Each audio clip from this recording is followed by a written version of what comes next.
In activity 1, it's an interest problem, so we know we're going to be using I equals PRT.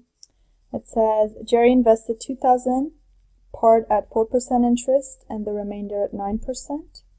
His yearly income from 9% is this much more than his income from the 4% investment. How much did he invest at each rate? So the question says how much at each rate. So I have to choose variables for the unknown quantities. So it's basically how much in each of the rates, and the rates are given to me as percents.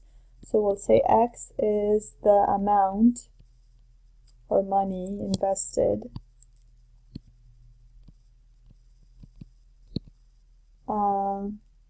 let's say at 4%, that's one of the accounts, and we'll say Y is the amount invested at 9%. Amount invested at 4% X, amount invested at 9% is the Y that we're given the variable to. So let's go on. I guess they want us to fill the table this way. We'll follow whatever, however they want us to organize our thoughts. We just want to know what each component means and what these numbers represent. So I guess he invested 2,000, just thinking on the side before I organize my thoughts. 2,000 was invested in two different accounts, the 4% and the 9%, and then there was some money made in each of them. Let's just keep that in mind. So principal in the first investment, or the 4% for us, well, I guess we'll fill that in here later, is X. I called the principal to be X because we don't know how much he invested at that rate. And the second investment, the principal, is Y. We don't know how much he invested there. The interest rate we do know is 4% in the first one. I'm going to write that as a decimal ready to go, 0.04. And the interest rate for the second investment we know is 0.09 in decimal form. Now, do we know how much interest was made? Well, it was, how long was it for? His yearly income. So that automatically tells me that time is 1 year, and I want to put that in there. All I really worry about is the interest is the principal times the rate, because time is 1 year anyway. So I just have to multiply the principal and the interest rate to get the interest for that account. So these guys multiplied 0.04x, the way they want me to organize my thoughts. 0.09 times Y is the interest. So principal times the rate times the year, which was 1, gives me the dollar amount in interest in the first investment, and these guys multiplied gives me the dollar amount in interest in the second investment. Remember, these two dollar amounts are different than this 2,000 we're talking about, because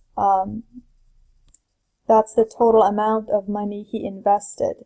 There's two dollar amounts involved. Don't confuse the two. $1 amount is the amount he invests, he puts in, and then the other dollar amounts that they're talking about have to do with the interest that is made in the account. So don't confuse the two. Let's keep going. It says write two equations, one about the principal and one about the interest. So about the principal, we do know that he invested $2,000. So we want to keep in mind that total investment amount is 2,000. If we keep that in mind, because he put part, remember, in one and part in the other. So the total equation for the principal is easy. It's X plus Y equals 2,000, because part here, total he had was 2,000. The interest equation is a little bit harder, so we have to go translate whatever they're talking about here. Some stuff about more or less business, like this right here. It's going to help me probably figure that out. It says give an equation about the interest. So remember, that's another dollar amount, different from the amount of dollars that he invested. It's a smaller dollar amount that he made off whatever he invested.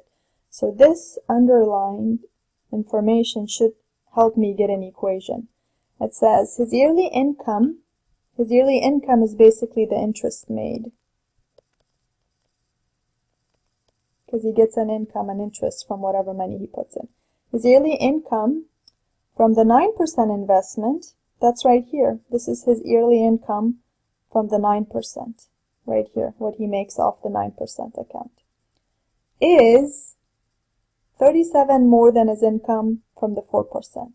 So this money, this interest or interest made or income made is 37 more than his income from this one. It's important to know that this interest is really the income he makes. Principal times interest rate times the time gives me the income or the interest he makes. So here is an equation from translating this line right here. His yearly income from the 9%, which is right here,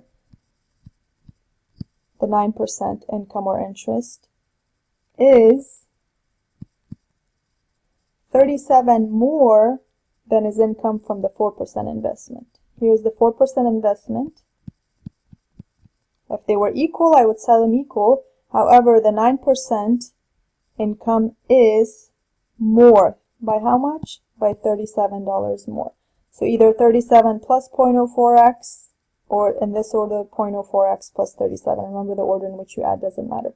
This is the harder equation to get because it comes from this little line right here. The total principal, not so bad. X plus y is 2,000. That's the total money he put into the account. He split it into the two different accounts. The interest that he made has this relation. 9% is 37 more than the 4% interest. Now it says, solve your system, which method is easiest? Well, I have an equation in x and y, I have another equation in x and y. I can either use substitution or I can use elimination, my choice. So which method seems easiest? Same thing here. So principal and interest, this is from that part. Step 3, which method seems easiest? Well, probably equally the same. I would have to move the 4x to align the x and y's to use elimination, or I could isolate y and plug it into the other one and use substitution. Maybe I'll go ahead and use substitution. Whichever method you use, it depends which one is easier for who. So I'm going to go ahead and get rid of the decimals also. So here's my first equation.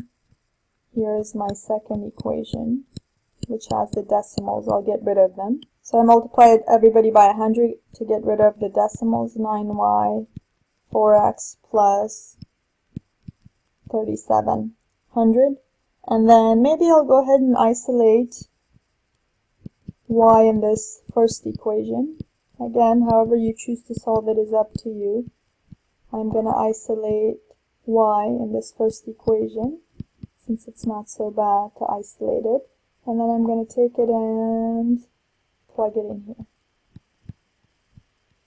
And once I do that, I get everything in terms of x, and I can solve that resulting equation. So I use the substitution method, plugged it in, distribute, combine like terms, there really were none, get the x's on the right, the number on the left, divide both sides by 13, and I have x equals 1100. And I'm supposed to answer the problem. I should go and see what x stood for and also be able to find y. Maybe this is an easier equation, either this or this, since I can put it right into the cloud and get what the y value is. So I'm going to plug in the x and get the y value as well. So I have 1100 and 900, which is good news because they do make a total of 2000. And x stood for the first investment, which was the 4% account, and y for the 9% based on my problem. They didn't ask for the interest amount, they just said how much was invested at each rate. So x and y is what I was looking for. X we said was at 4%, so to answer the question we say he invested 1100 at the 4% account and 900 at the 9% account.